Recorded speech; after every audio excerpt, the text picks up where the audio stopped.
জুলাই আন্দোলনের পরে শেখ হাসিনা সরকারের পতনের পরে আমরা দেখলাম যে একজন বীর মুক্তিযোদ্ধা এবং সুপ্রিম কোর্টের সিনিয়র আইনজীবী জেডাই খান পান্না তাকে কেন্দ্র করে নানা ধরনের প্রচারণা চলল। বিশেষ করে জুলাই যোদ্ধারা জেডাই খান পান্নাকে ফ্যাসিস্টের দোসর, আওয়ামী লীগকে পুনর্বাসনের কাজ করছে, তার নামে মামলা দেয়া, তাকে গ্রেপ্তারের দাবি করা, তার আয়োজিত অনুষ্ঠানে মব হামলা করা এবং সেই অনুষ্ঠানে সেখান থেকে সাংবাদিক, শিক্ষক, মুক্তিযোদ্ধা তাদেরকে মেটিকুলাস ডিজাইনে গ্রেপ্তার করে সারা রাত ডিবি অফিসে বসিয়ে রেখে সকালবেলা সন্ত্রাসবিরোধী আইনে তাদেরকে পাঠানো হলো কারাগারে। এই ব্যাপারগুলো ঘটতে দেখেছি।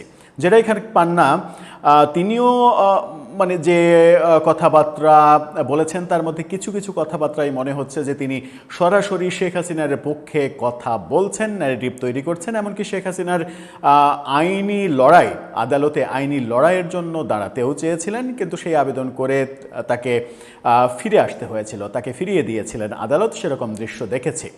জুলাই যোদ্ধাদের এক ধরনের টার্গেট ছিলেন জেডাই খান পান্না। এটা আমরা বিশেষ করে ইউনুসীয় যুগে আমরা দেখেছি। হঠাৎ করেই আজকে কেন খবর আসলো যে জেডাই খান পান্নার মেয়ে, তাকে আক্রমণ করা হলো, তার বাড়িতে হামলা করা হলো, তাকে রক্তাক্ত করা হলো? এই ঘটনাগুলো কেন ঘটলো? এটা কি জেডাই খান পান্নার ওপরে যে রাগ, ক্ষোভ, সেই ক্ষোভের বহিঃপ্রকাশ ঘটলো নাকি অন্য কোনো ঘটনা ঘটলো? চলুন একটু জেনে দেখি এই ব্যাপারটা। থাকবেন পলিটিক্স টিভির নিয়মিত আয়োজনে।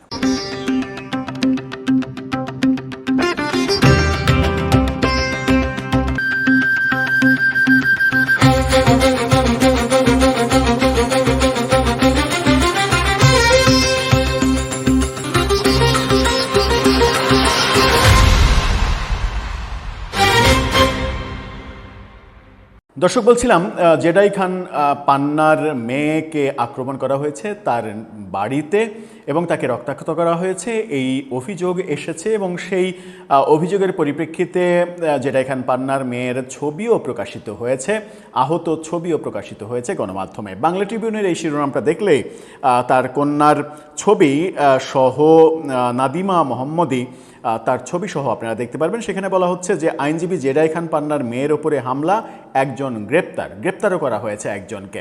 এখন যাকে গ্রেপ্তার করা হলো তিনি কে, কি পরিচয়, কোন উদ্দেশ্যে এই কাজ করলেন, পেছনের ব্যাকগ্রাউন্ড কি, সেটা একটু জেনে দেখতে হবে। মানবাধিকার কর্মী ও সুপ্রিম কোর্টের আইনজীবী জহিরুল হাসান অর্থাৎ জেডাই খান পান্নার মেয়ে নাদিমা মোহাম্মদী খান বরিশাল নগরের নিজ বাসভবনে হামলার শিকার হয়েছেন। ঘটনাটা বরিশালে ঘটেছে।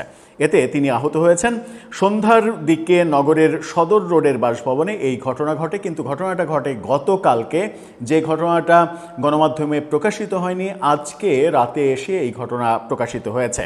আহত নাদিমা শেরেবাংলা মেডিকেল কলেজ হাসপাতালে চিকিৎসা নিয়েছেন। ভোরে তিনি বরিশাল কোতোয়ালি মডেল থানায় তার চাচা নজরুল ইসলাম খান সহ 5 জনকে আসামি করে একটি মামলাও করেছেন। পুলিশ জানায় এই ঘটনায় এজাহারভুক্ত আসামি তানজিয়া চাঁদনি 35 নামে তাকে গ্রেপ্তারও করা হয়েছে। মামলার এজাহারে উল্লেখ করা হয়েছে পৈতৃক সম্পত্তি নিয়ে বিরোধের পাশাপাশি নাদিমার কাছে 10 লাখ টাকা চাঁদা দাবি করা হয়। এই চাঁদা কারা দাবি করলো? পৈতৃক যে ব্যাপারটা, পারিবারিক ঝামেলা, সেটা হতে পারে, কিন্তু চাঁদা দাবি করলো কারা এবং পরিবারকে ইন্ধন কিংবা উস্কানি দিল কারা এই কর্মকাণ্ডে, চাঁদা দাবি করার কর্মকাণ্ডে? সেটা একটা গুরুত্বপূর্ণ ব্যাপার। সেই দাবিতে রাজি না হওয়ায় মাদকসেবী ও মাদক বিক্রেতাদের একটি সংঘবদ্ধ দল গতকালকে সন্ধ্যা 7:15টার দিকে তার উপরে হামলা চালায়। হামলাকারীরা লাঠি দিয়ে মারধর করে তাকে আহত করে। নাদিমা মোহাম্মদী খান জানিয়েছেন তিনি ও তার চাচাতো বোন ঢাকা থেকে বরিশালের পৈতৃক বাড়িতে আসেন গতকালকেই।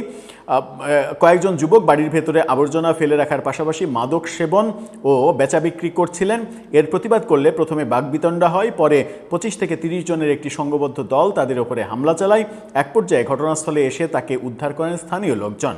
নাদিমা বলেন, আমাকে পৈতৃক সম্পত্তি থেকে বঞ্চিত করতে এবং ভবিষ্যতে যাতে আর বাড়িতে না আসতে পারি সেই উদ্দেশ্যে আমার চাচা নজরুল ইসলাম খানের প্রশ্রয়ে এবং উস্কানিতে এই হামলা করা হয়েছে। অভিযোগের বিষয়ে নজরুল ইসলাম খানের মোবাইলে একাধিকবার কল করলেও তাকে পাওয়া যায়নি। কোতোয়ালি মডেল থানার ওসি মামুনুল ইসলাম তিনি বলেছেন এই ঘটনায় একজনকে গ্রেপ্তার করা হয়েছে, অন্য আসামিদের গ্রেপ্তারে পুলিশি অভিযান চলছে।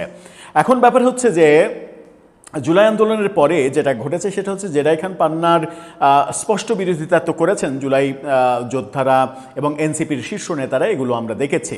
তাদেরকে ফাঁসানোর জন্য তৃতীয় কোনো পক্ষ এই ঘটনা ঘটালো কিনা সেটা একটা পয়েন্ট, সেটা হতে পারে।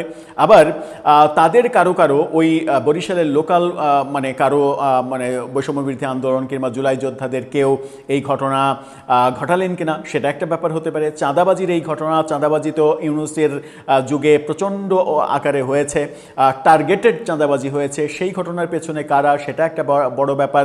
পারিবারিক সমস্যা ছোটোখাটো প্রতিটা পরিবারেই থাকে, কিন্তু এই পারিবারিক সমস্যার সঙ্গে এই জুলাই আন্দোলনের পক্ষে বিপক্ষে শেখ হাসিনার রাজনীতি, শেখ হাসিনার পতন, এই ব্যাপারগুলোর সম্পর্ক আছে কিনা পুলিশের বোধহয় খতিয়ে দেখা উচিত। যখন কন্যা যিনি আহত হয়েছেন তিনি জেডাই খান পান্নার কন্যা, যদিও তিনি এই ব্যাপারে এখন পর্যন্ত কোনো রাজনৈতিক ব্যক্তি কিংবা যারা অপরাধী তাদের রাজনৈতিক সংশ্লিষ্টতার ব্যাপারে ওপেনলি কথা বলেননি।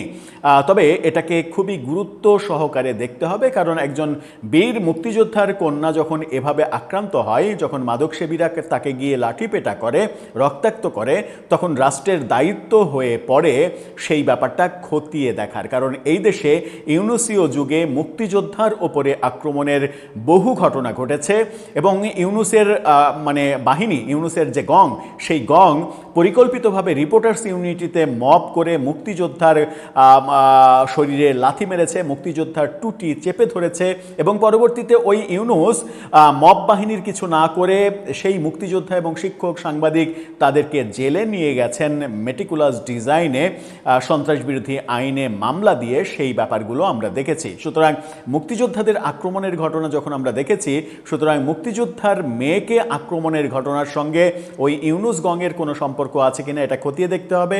আবার আরেকটা ব্যাপারও খতিয়ে দেখতে হবে যে অযথাই জুলাই যোদ্ধা কিংবা এনসিপির নেতাদেরকে ফাঁসিয়ে দেওয়ার জন্য, যে জেডাই খান পান্নার মেয়ে তাকে মারলেই এই বাহিনী এদেরকে ফাঁসিয়ে দেওয়া সহজ হবে, তাদেরকে ফাঁসিয়ে দেওয়ার জন্য তৃতীয় কোনো পক্ষ এই কাজটা করেছে কিনা সেটাও দেখতে হবে। কারণ মানে আমি কাকে পছন্দ করি না করি সেটা ইম্পর্টেন্ট ব্যাপার হতে পারে না। ইম্পর্টেন্ট ব্যাপার হচ্ছে নির্দোষ কেউ যেন অভিযুক্ত না হন এবং দোষীরা যেন কোনোভাবেই শাস্তির আওতার বাইরে চলে যেতে না পারে। দর্শক, এ ব্যাপারে আপনার মন্তব্য জানিয়ে লিখতে পারেন আমাদের কমেন্ট বক্সে।